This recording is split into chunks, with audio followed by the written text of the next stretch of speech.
want to make a few brief and perhaps painfully obvious observations from Mark 12:41, which is the discussion of what we popularly call the widow's mites.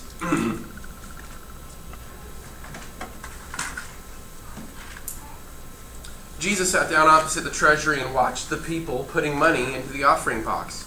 Many rich people put in large sums. A poor widow came and put in 2 small copper coins, which are worth a penny. He said to his disciples, "Truly I say to you, this poor widow has put in more than all those who are contributing to the offering box. For they all contributed out of their abundance.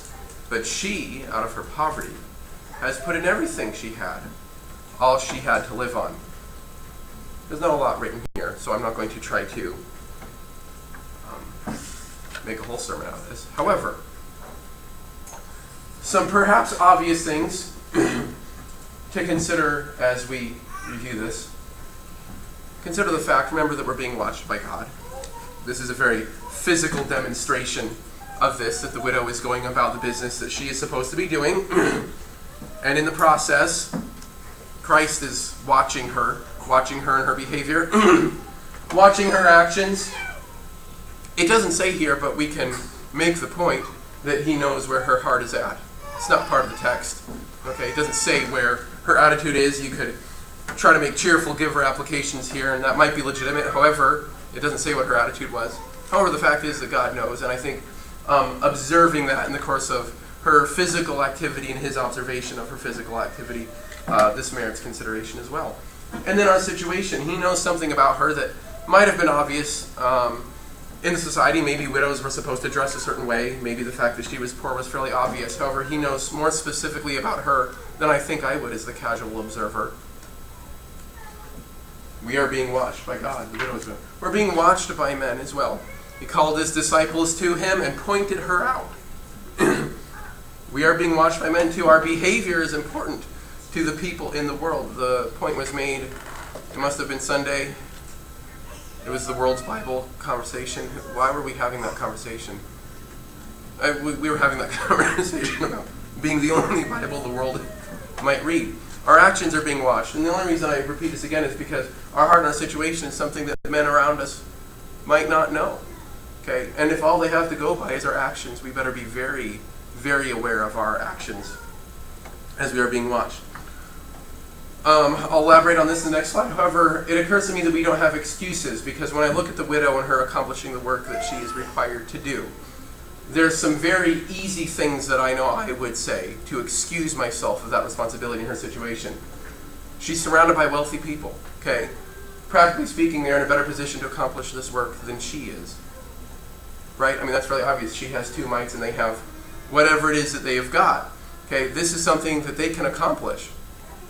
However, she recognized in one way or the other that she had a responsibility that she was supposed to fulfill. And she did so. She could say, I'm disadvantaged. This is kind of the flip side of the coin. Well, I'm a widow. I'm probably poor before I was a widow. I'm not in the best position to do this. There's a lot going against me, but the work needs to be done anyway. She could say this, God doesn't need my help. My contribution is so small. It doesn't necessarily make a difference. And there's an extent to which this might be true. But we need to remember the fact that though God doesn't necessarily need our help to accomplish his will, that doesn't negate our responsibility to do as he requires of us to fulfill his will. God is powerful enough to accomplish whatever he wants, with us or without us. And he said he wants it to be with us. So we had better be involved. Is this going to switch for me? There we go. Boy, it all looks so tiny up there. So consider, great work is accomplished by great obedience. The disciples of Christ are learning from a oblivious widow. And that's kind of amazing to me that she's going about her job, doing what God is requiring of her, whether it's for her own benefit or for God's benefit. And Christ sees this and uses her to make an illustration about obedience and faith. It reminds me of Luke 12. This will all be familiar. 27, consider the lilies and how they grow. They neither toil nor spin, but I tell you, not even Solomon in his glory clothed himself like one of these. But if God so clothes the grass in the field. And this is a lesson that I believe there's enough in the text to understand the widow knew, is kind of what I'm going for here. But if God so clothes the grass of the field, which is alive today and tomorrow is thrown in the furnace, how much more will he clothe you, you men of little faith? And do not seek what you will eat or drink, and do not keep worrying, for all these things the nations of the world eagerly seek, but your Father knows that you need these things. Seek his kingdom, and these things will be added to you. So this is a lesson of God's care in real life. Whether the widow was there for this sermon or not, the recognition that she had the ability to contribute, and she gave all she had, and it was all she had. Okay, that's an act of faith there. She recognized that God would be able to take care of her in the course of her accomplishing her work. So yes, it's one thing to hear the lesson applied to a plant or an animal. It's another thing for Christ to call you up and say, hey, remember this concept I was talking about? There's somebody who's living that way right now. That's what this person, is this what you expected this person to look like? I would find myself asking that question. There she is. Would you have identified her as the one who is living as though she can give God all she has in faith? Great work is accomplished by less obedience too. And this is really an aside. It's less about the widow. But consider the fact, nothing negative is said about the people who were giving much. Nothing was said about their attitude either. Maybe their attitude was good, maybe bad. I suspect there was a little bit of both. However, other people were also doing the work, but perhaps with less faith because they weren't giving all. But that does not necessarily delegitimize what they were doing. If we are eager to work and eager to grow, God can use us. Perhaps the person putting in 90% of all he had did not have the same faith that the widow did. And perhaps he would grow to that point. But he was doing the work. He was there contributing as was expected. Even the person with enough faith to give all can use encouragement.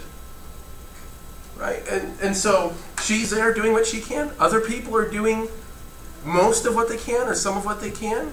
She's not the only one. There's encouragement to be found in that.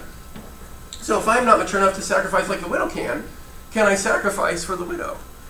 Because we are surrounded by people who have more faith than us. I know I am, at least. Okay, but that doesn't prevent my ability to continue to be encouragement in my growing process. And this reminds me of Philemon.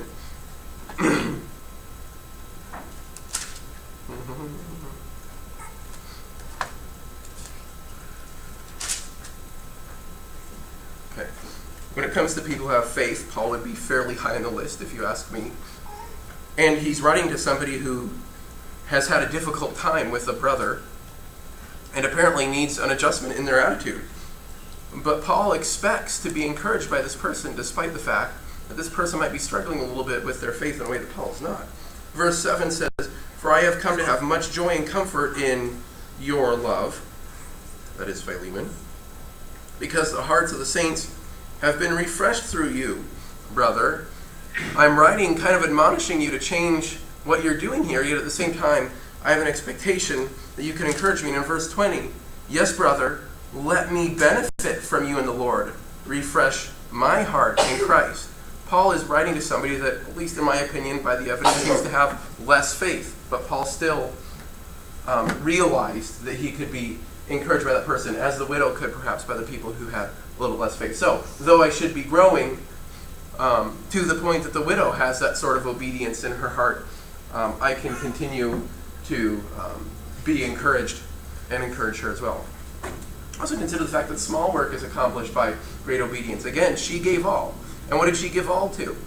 Well, the work in the temple there. And it was 2 copper coins, and there was much more contributed by other people. However, she's getting done. Her sacrifice contributed to the work. If nothing else, you can recognize the fact that no matter where she was at, no matter what she was doing, the work needed to be done. She knows her responsibility, and she tried to fulfill it. And it's really as simple as that in some ways. And if we kind of simplify God's expectations for us and not provide a bunch of excuses or let the situation alter our perspective, we can contribute to the work, though it might seem like a small contribution.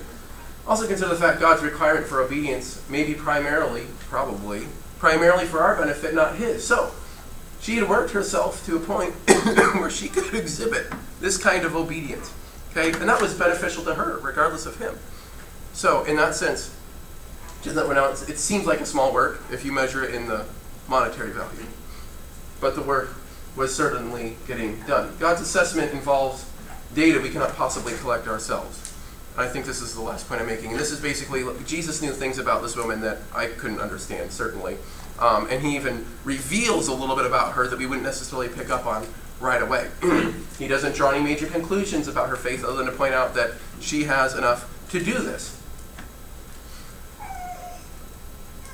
This is an example to me of the fact that we cannot put ourselves in his situation. We can judge by the fruit and very little else.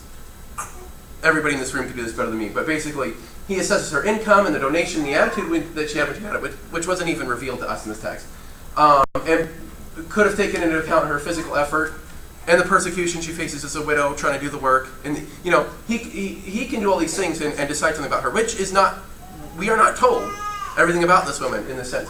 But this is a process that he can go through at a glance, and we can't at all. Okay, so we need to be extremely careful when we're looking at other people and assessing whether or not they have done the right thing in the right way. That we are only using the data that God says we are authorized to use to make these sort of decisions, and that would encourage us to look to our own responsibilities and relationship with Christ, because that's about as far as we can go.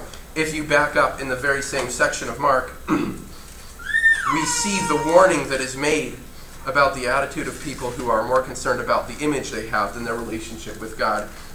Chapter 12, verse 38.